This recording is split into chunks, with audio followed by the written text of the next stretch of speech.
Coucou les amis. Et ouais, vous avez vu, j'ai mis une nouvelle intro, j'espère que ça vous plaira. Donc voilà, j'avais envie d'essayer. Donc aujourd'hui, on se retrouve pour un nouveau petit tuto. Je vous avais déjà présenté ce point, le point briquette. Il est vraiment magnifique, très facile à faire. Et je voulais absolument vous le remontrer parce que on peut faire beaucoup de choses avec. Donc là, j'ai crocheté en 4 et c'est un multiple de 5 plus 2. Vous avez pu apercevoir Cannelle qui fait un petit peu sa fofolle avec Simba. Et allez hop, elle est partie, ça y est. Donc je disais multiple de 5 plus 2. Et avec ce point-là, je viens de réaliser à l'instant, je vous dis la vérité, tout en temps réel, ce petit bracelet que vous pouvez mettre l'été. J'ai ajouté 2 perles à chaque extrémité. Très sympa à faire. Alors après, vous fixez comme vous avez envie. Je vous montre. Hop. Donc moi, je l'ai fait vraiment rapidos. C'est vraiment pour le tuto, pour vous montrer ce que ça peut donner. On peut même y insérer un ruban entre chaque espace. Ça peut faire super sympa. Pour l'été, c'est mignon, c'est en fil de coton, c'est cool, ça pèse pas lourd, il vous faut pas vraiment beaucoup de fil. Donc là, vous voyez, j'ai fait qu'une seule rangée, donc j'ai fait 7 mailles, parce que multiple de 5 plus 2. Très facile. Pour cet exemple-là, on va prendre notre fil, on va faire un nœud coulant. Comme ceci. Je vais aller doucement pour que tout le monde puisse comprendre. Donc, un multiple de 5 plus 2. 1, 2, 3, 4, 5. 1, 2, 3, 4, 5. Ça m'en fait 10. 1, 2, 3, 4, 5. Ça m'en fait 15. Plus 2. Parce qu'à chaque extrémité, vous voyez, on ne peut pas commencer directement sur le point. 1 et 2. Multiple de 5 plus 2. Alors, on va aller directement. Là, nous avons la première maille. Nous allons aller directement dans la deuxième maille à partir du crochet. 1, 2. Dans la deuxième, on pique, on rentre à l'intérieur, on fait une maille serrée. Comme ceci. Ensuite, 4 mailles en l'air. 1, 2, 3 et 4. Je viens sauter les 4 mailles du bas. 1, 2, 3, 4. Dans la cinquième, je fais une maille serrée. Je recommence. 4 mailles en l'air. 1, 2, 3, 4. Je saute 4 en bas. 1, 2, 3, 4. Dans la cinquième, j'entre à l'intérieur, une maille serrée. 4 mailles en l'air, 1, 2, 3, 4.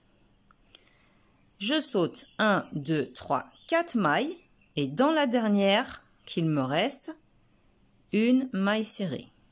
Si vous en reste plus que une à la fin, c'est que vous êtes trompé dans votre multiple. C'est vraiment un multiple de 5 plus 2. Ensuite, on va faire 3 mailles en l'air, sauf que moi je tourne. Je rentre dans la maille serrée de base et je fais 1, 2, 3 mailles en l'air. Dans chaque espace que nous avons, nous allons faire 4 brides. Donc c'est parti, un jeté sur le crochet, je rentre, j'attrape le fil, un deuxième jeté, je passe à travers les 2 premières boucles, un jeté à travers les 2 dernières. Ça, c'est ce que l'on appelle une bride. Donc, j'en fais 4 de cette manière-là. 2, 3, 4. J'ai mes 4 brides. Une maille de séparation, on ne l'oublie pas, elle est très importante. Vous allez comprendre pourquoi. Je retourne dans l'espace suivant, enfin je vais dans l'espace suivant, 4 brides. 1, 2, la troisième, la quatrième, la maille de séparation. Je vais dans mon dernier espace, je fais également 4 brides. Donc 1, 2, 3 et 4. Il me reste la dernière maille ici, toute seule, on vient lui faire une bride. Comme on a commencé, on termine de la même façon. Donc une bride sur ma dernière, parce que ça, en fait, ce sont des mailles, comment dire, des mailles lisières, comme on dit au tricot. C'est des mailles de départ, de début et de fin. Voilà, de façon à bien commencer. Donc ça, c'est le rang numéro 2. On tourne, enfin une maille en l'air, pardon, on tourne, et là, c'est le rang numéro 3. On va alterner le rang numéro 2, où nous faisons nos brides, et le rang numéro 3. Donc, on rentre dans la première, ici, on fait une maille serrée. Et là, on recommence.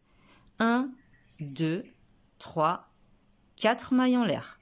Dans l'espace qui se trouve ici, entre groupe de 4 et groupe de 4, une maille serrée.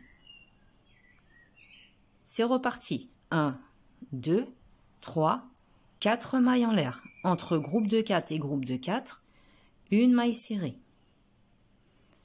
1, 2, 3, 4 mailles en l'air. Et la dernière maille serrée, on va la faire sur la troisième maille en l'air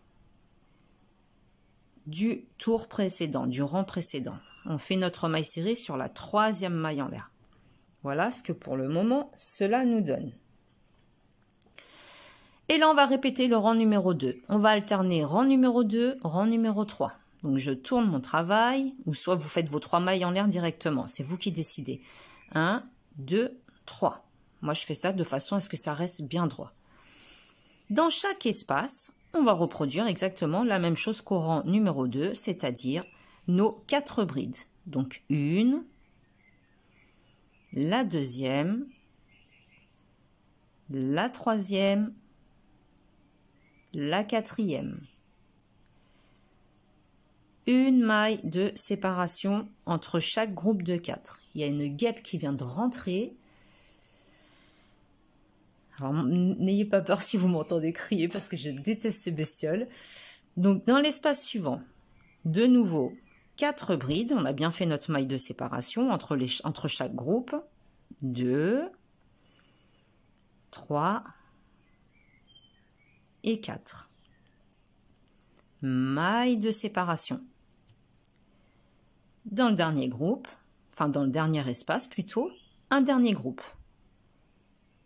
2, la troisième, la quatrième. On a commencé avec une bride, enfin 3 mailles en l'air équivalent à une bride individuelle, toute seule. On termine de la même façon en faisant une bride dans la maille serrée qui nous reste. Et ça, c'est le rang numéro 2. On va alterner, comme je vous disais, rang numéro 2, rang numéro 3. Le rang numéro 3, c'est une maille en l'air, une maille serrée ici même au même endroit, et 4 mailles de séparation. 2, 3, 4. Dans l'espace, une maille serrée. 4 mailles en l'air. L'espace suivant, une maille serrée. 4 mailles en l'air. Sur la troisième maille en l'air du départ, ici, une maille serrée. Ça, c'est le rang numéro 3. Donc, on alterne et voilà. Alors là, vous voyez super bien, parce que moi-même, je vois extrêmement bien ce que ça donne. C'est super joli. Très facile. Les débutantes, vraiment, peuvent le faire. Je pense que je suis allée assez doucement. Vous pouvez en faire ce que vous voulez.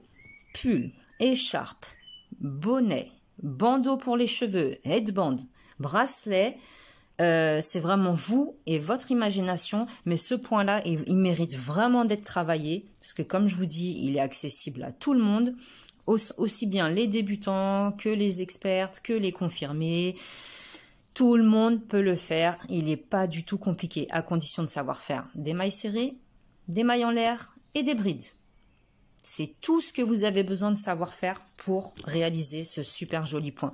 Vous pouvez même faire des housses de coussins avec, c'est super beau. Voilà, je vous montre bien. Très très beau. Il me fait penser un peu au point block stitch, mais c'est encore autre chose. Voilà, j'espère que ce point vous aura plu. N'hésitez pas si vous avez des questions. Et puis en attendant, moi je vous souhaite un bon week-end. Et je vous dis à la prochaine. Salut, salut!